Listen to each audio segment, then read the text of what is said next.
Bienvenue dans mon podcast Les Intuitifs Assumés, l'endroit parfait pour prendre confiance en ton grand potentiel parce qu'ici, tu n'es plus seul. Découvre des gens inspirants qui ont sensiblement un parcours similaire au tien. Je te jase de mon expérience dans laquelle tu risques fort de te reconnaître puisqu'on se rejoint tous en tant qu'intuitifs, maintenant plus que jamais. Aujourd'hui, je te parle de ma plus grande croyance limitante, ma plus grande frayeur en fait, celle qui m'a freinée le plus dans ma vie et qui a été la révélation de ma mission de vie, de mon chemin de vie, de ma voie. Si je suis là devant toi à faire ce podcast-là, c'est parce que cette frayeur-là, j'arrive aujourd'hui à la dépasser et à mieux la transmuter, à la comprendre. Et j'ai dû m'intérioriser pour aller vraiment libérer tout ce qui avait relié à ça. T'est-il déjà arrivé de te demander quelle était ta mission de vie, ta place, ta voie, ton chemin, ta destinée, appelle ça comme tu veux? Est-ce qu'il t'est déjà arrivé d'avoir l'impression de ressentir un vide à l'intérieur comme si tu n'étais pas à la bonne place? Que c'était le néant, le vide total? Moi, oui, très souvent. Même si j'ai l'air très assumée dans ce que je fais et que mon travail en tant qu'énergéticienne, en tant qu'accompagnatrice pour t'aider à révéler le plein potentiel divin que tu portes en toi, il m'arrive également d'avoir de nombreux blocages. Comme bien des gens que je rencontre en consultation, ça m'a pris beaucoup de temps pour comprendre quelle était ma véritable mission de vie. Mais que ce que je fuyais le plus dans toute ma vie était la plus merveilleuse leçon de vie et était sans aucun doute l'expérience qui me permettrait de prendre un grand envol dans ma vie. Tu le comprendras, bien sûr, c'est d'être là devant toi, devant la caméra, devant ce micro, de me laisser guider, de te parler de moi, de m'ouvrir à toi, quasiment de me mettre à nu, parce que ma croyance limitante la plus importante dans ma vie a été celle qui m'a été inculquée dès la tendre enfance, sois belle et tais-toi. Ce que ça me disait, c'est que si je parlais, j'étais pour causer du tort, j'étais pour être vue et ça serait pas bien, ça serait pas la meilleure chose pour moi. Alors, je me suis beaucoup isolée dans mon enfance. Mais à l'adolescence, j'avais envie de parler, je sentais ce pouvoir-là, je sentais cette pulsion-là de parler, de m'exprimer, de révéler au monde entier tout ce que je portais à l'intérieur de moi. Mais je pouvais pas. Parce que c'était tabou, parce que c'était mal vu. Qu'est-ce que les gens diraient? Qu'est-ce que les autres diraient? Le regard, la reconnaissance. Ça toucherait tous les liens familiaux. Ça toucherait le noyau familial. Et ça toucherait probablement toute mon intégrité. Alors, j'ai préféré me taire de nombreuses années. Cette croyance limitante-là que mon cerveau avait enregistrée, qui était « sois belle et tais-toi », était tellement profondément ancrée que lorsque j'ai fait ma première pièce de théâtre en secondaire 2, ça a été le blanc, le noir, le black total. Il n'y avait plus rien. Pas de son, pas d'image, rien. J'étais devant une salle pleine à craquer. Tous les parents étaient là. Les amis des parents, les grands-parents, tout le monde était là pour l'événement parce que c'était la première année en théâtre à cette école-là et c'était la grande pièce finale. Pendant 5 minutes, aucun son, aucune image. Je n'entendais même pas mes amis qui me soufflaient le texte pour m'aider à me reprendre et à me donner des points de référence pour que mon cerveau retrouve où on était rendu. On a même dû reculer d'au moins 5 à 10 minutes à la scène précédente parce que c'est tout ce que je me rappelais, c'est tout ce que j'arrivais à balbutier faiblement. C'était la honte totale. J'avais tellement honte, je me sentais tellement mal, j'avais l'impression d'avoir bousillé la pièce de théâtre au grand complet, d'avoir vraiment attiré le regard sur moi, d'avoir été la risée de tout le monde. Et ça m'a fermé pendant un long bout de temps. J'avais plus envie d'être vue, j'avais plus envie d'être entendue et je ne voulais surtout pas monter sur une scène. Quelques semaines plus tard, en art dramatique, mon enseignant François nous demande de chanter en équipe devant toute la classe. Mais moi, dans ma tête, dans mon cerveau de jeune adolescente, il y a encore cette honte-là qui m'habite et cette peur incroyable de me tromper, de manquer, d'être rejetée, d'être la risée à nouveau. Alors, je prends tout mon courage, j'arrive devant l'enseignant, devant la classe, avec mon coéquipier. On avait préparé la chanson « Les chats sauvages » de Marjo.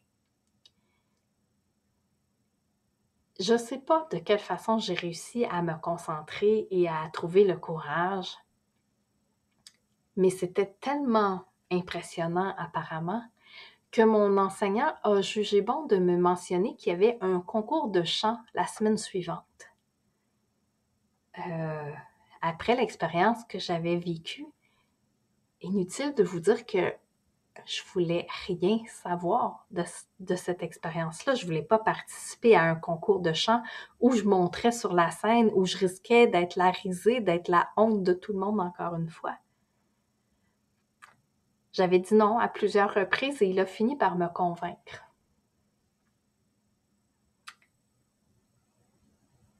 J'ai fait la prestation et moi, je m'en allais en pensant que c'était un échec. Et je me trompais complètement. J'ai terminé 3e dans ce concours-là. Peux-tu imaginer à quel point j'ai eu la frousse et j'ai refusé cette place-là? Je l'ai même offerte à ma meilleure amie qui, elle, se pratiquait depuis des années. C'était son plus grand rêve et elle a terminé 4e juste après moi. Je lui ai cédé ma place parce que pour moi, il était impensable que je monte sur un stage devant des gens et que je me pète la face encore. C'était impensable. Ce que j'avais pas réalisé à cette époque-là, c'est que mon enseignant François avait vu en moi le joyau. Il avait vu en moi quelque chose que je refusais de voir parce que c'était tellement ancré, cette croyance-là, que je devais me taire, que je ne pouvais pas être vue, que je devais sourire et être fine et belle. À chaque fois par la suite où j'ai eu une production orale, où j'ai eu à parler devant des groupes, devant des gens, c'est toujours à mon enseignant François que je pensais.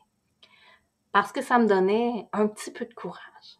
Et ça me disait tout le temps, OK, s'il l'a vu, c'est que ça doit être vrai, même si tu y crois pas.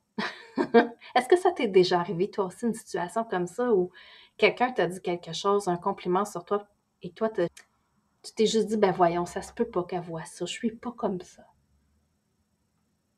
Est-ce que ça te parle?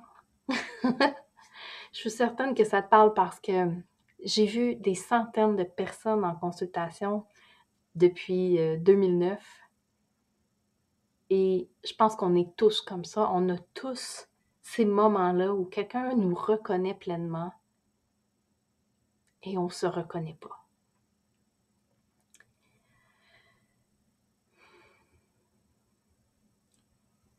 C'est un peu comme Le guerrier pacifique, en fait. Ce livre de Dan Millman qui raconte le parcours spirituel d'un jeune homme qui doit s'intérioriser et aller voir à l'intérieur tout le potentiel et tous les dons qu'il a pour arriver à se contrôler, à se maîtriser. Ça m'a pris de longues, longues années.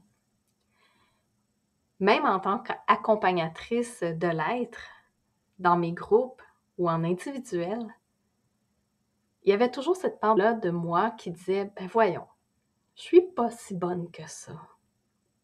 Je suis pas à la hauteur, voyons donc. Je suis pas si haute.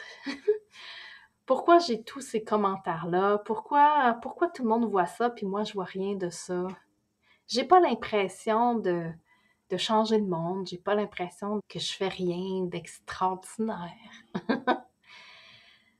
Et pourtant, j'ai eu de nombreux témoignages au fil du temps qui vraiment ont ramené cette confiance-là à l'intérieur de moi, puis de dire, ben, peut-être que ma voix, elle est importante. Peut-être que ma voix, c'est ma voix. C'est la voix que je vous ouvre. Peut-être. Ça a semé des graines à l'intérieur de moi. Et 16 ans plus tard, il y a eu ce moment-là où je réalisais mon plus grand rêve, c'était d'avoir ma propre guitare et de suivre des cours privés pour pouvoir jouer, juste apprendre les accords et m'amuser. C'était pas mon but d'en faire une carrière, c'était juste pour le plaisir. Une fois que je maîtrisais bien la chanson, mon enseignant me dit « Bon, Marie-Ève, maintenant que tu connais bien les accords, tu sais la jouer, tu vas la chanter. » Non, non, non, non. Non, non, non. La panique a pris. La panique a monté, là. Moi, j'ai toutes ces mémoires-là où, dans mon concours de chant, même si j'ai remporté, j'ai refusé, là. Je voulais pas être vue, je voulais pas être entendue. Finalement, il me dit, c'est quoi ta tonalité, là? Il dit, vas-y. Il me met au défi, puis bon, j'étais gênée, timide, réservée. Et le stress était tellement intense à l'intérieur de moi, j'avais les mains moites.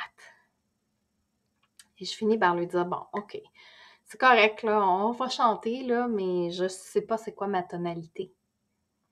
Ben, il me dit, c'est pas grave, il dit, chante, puis dis-moi, je vais te suivre. Alors, je me suis mise à chanter. Et là, lui, c'est un enseignant de jazz. Il a étudié au cégep en jazz de nombreuses années. Et là, il trouve quelqu'un qui jazz la version I Lost My Baby de Jean Leloup. Et on s'est amusé comme ça pendant quelques heures, juste à exploiter mon potentiel. Un potentiel que j'ignorais à ce moment-là parce qu'il me disait que j'avais une voix qui ressemblait à Ella Fitzgerald et je ne connaissais pas cette grande chanteuse du jazz.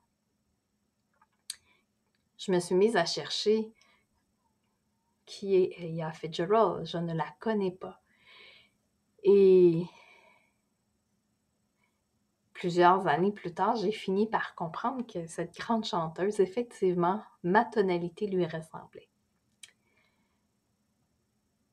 Il avait tellement vu de potentiel en moi qu'il voulait même faire le spectacle de fin d'année des étudiants de son cours et qu'on jazz ensemble cette version-là. J'ai refusé. Parce que je pouvais pas. Si je monte sur scène, je vais bloquer, je vais fausser, je vais être stressée, il n'y aura rien de bon qui va sortir. Alors, je me suis encore retirée, j'ai encore laissé ma place à quelqu'un d'autre.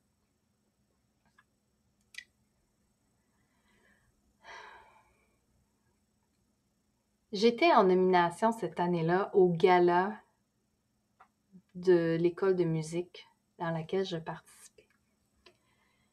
Alors, toutes les catégories ont été nommées et mon nom ne l'était pas encore. quand la dernière catégorie a été nommée, je recevais la nomination d'excellence. Je voulais fondre. Je voulais fondre sous ma chaise. Je ne comprenais pas pourquoi moi, qui est si gênée, qui n'a rien fait, j'ai refusé de faire le concert, pourquoi j'avais une nomination d'excellence. Bien, mon prof, mon enseignant avait encore vu en moi le plein potentiel que j'avais, que mon enseignant en secondaire 2 avait également vu et que je ne voulais pas voir. Bien entendu, tu vas deviner que je ne suis pas devenue chanteuse dans ma vie, loin de là. Même s'il m'arrive de faire quelques notes et de faire des sons avec le langage de mon âme, le langage de lumière, mais ça a pris du temps avant que j'assume tout ce potentiel et que je le montre aux gens en général. Est-ce que toi aussi, il t'arrive d'être comme un artiste face à une toile blanche? Que c'est intimidant, qu'il y a la peur du vide, la peur du néant, la peur de ne pas savoir. Ne pas savoir où ça va te mener. De ne pas savoir pourquoi les gens te disent ces beaux commentaires, ces compliments. De ne pas comprendre. J'ai envie de t'emmener quelques instants à t'intérioriser. Peu importe où tu te trouves, que tu sois au boulot, que tu sois en vélo, que tu sois sur la route ou dans ton lit, peut-être, bien confortablement. J'ai envie que tu prennes quelques instants juste pour aller te remémorer ces personnes impactantes qui ont passé dans ta vie, qui t'ont aidé, qui ont cru en toi. Ces personnes positives qui ont peut-être changé le cours de ton histoire. Ces personnes qui t'ont aidé à prendre confiance en toi.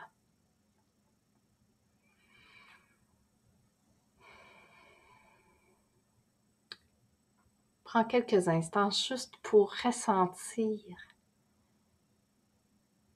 le bonheur que ça fait de se remémorer, de penser à ces gens, à ces situations, à ces expériences.